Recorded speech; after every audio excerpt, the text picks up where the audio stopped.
విషయం మర్చిపోతున్నాం. 25 సంవత్సరాల కుర్రోలు ముగ్గురున్నారు ఆయన లోపల.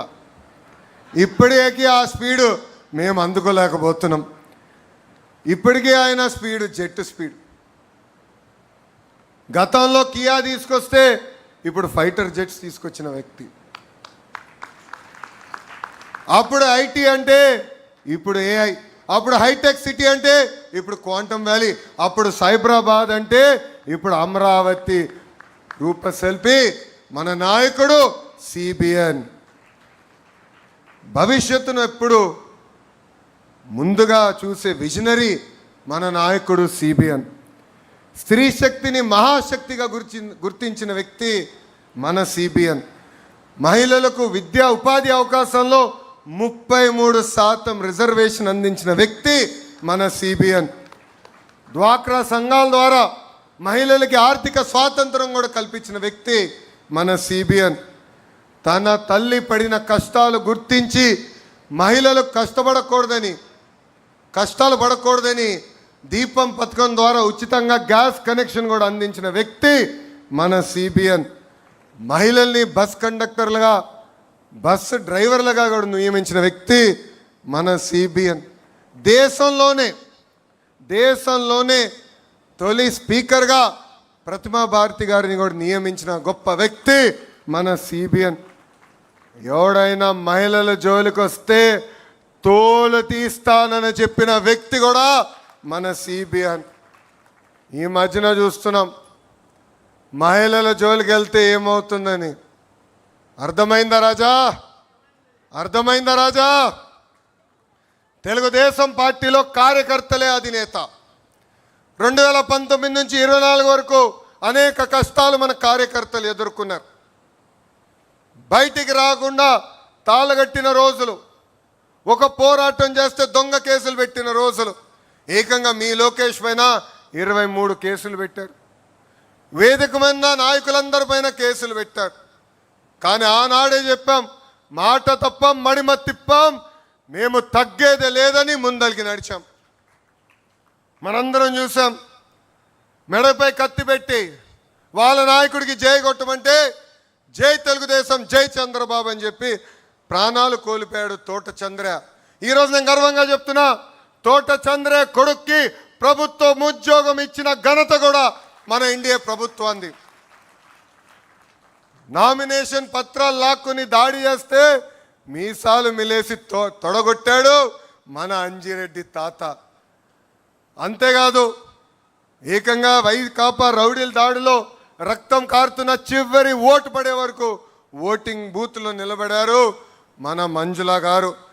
వైసీపీ గూండాలు ఏకంగా వచ్చి కంటి చూపు పోయే విధంగా పొడిచినా ఎత్తిన పసుపు జెండా దించకుండా నిలబడింది మన చెన్నుపాటి గాంధీ. ఇలాంటి నాయకుల్ని మనందరం స్ఫూర్తిగా తీసుకుని తెలుగుదేశం పార్టీని ముందరికి నడిపించాల్సిన బాధ్యత ఉంది. కేసుల కోసం భయపడం, ఏనాడు వెనక తిరిగి మనం చూడలేదు. వేదికమైన అనేక నాయకుల్ని అరెస్ట్ చేశారు. మన అచ్చన్న గారు కానివ్వండి, కొల్లు రవి గారు కానివ్వండి, ఇట్లా అనేక మందిని అరెస్ట్ చేసి జైలుకి పంపించిన మనం ఎప్పుడూ వెనక్కి తగ్గలేదు. అందుకే వై నాట్ 175 అంటే చివరికి టీమ్ 11 మిగిలే పరిస్థితి ప్రజలే ఇచ్చారు. 2024 ఎన్నికల్లో అందరం కలిసికట్టుగా రికార్డులు బద్దలు కొట్టాం.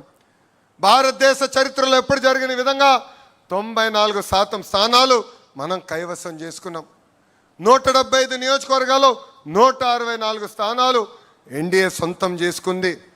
శ్రీకాకుళంలో 10 out of 10, విజయనగరంలో 9 out of 9, తూర్పుగోదావరి జిల్లాలో 19 out of 19, వెస్ట్ గోదావరి జిల్లాలో 15 out of 15, కృష్ణాలో 16 out of 16, గుంటూరులో 17 out of 17, నెల్లూరులో 10 out of 10, అనంతపూర్లో కూడా 14 out of 14.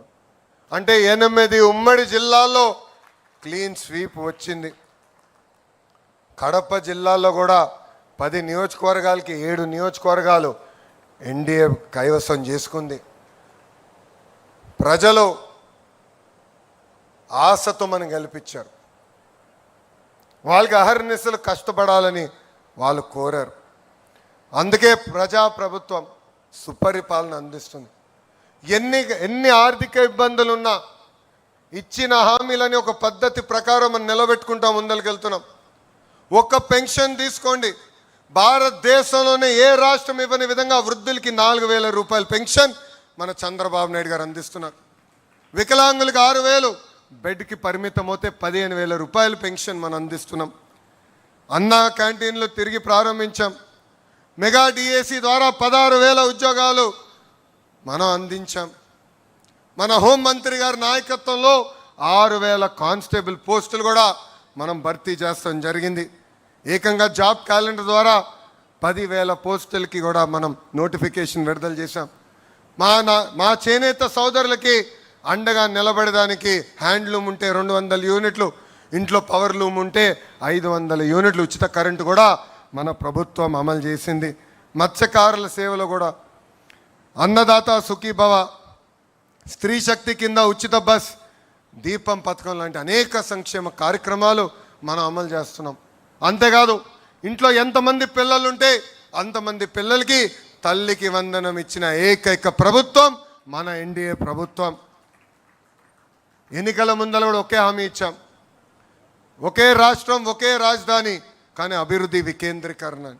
ఈరోజు భారతదేశంలో 100 రూపాయలు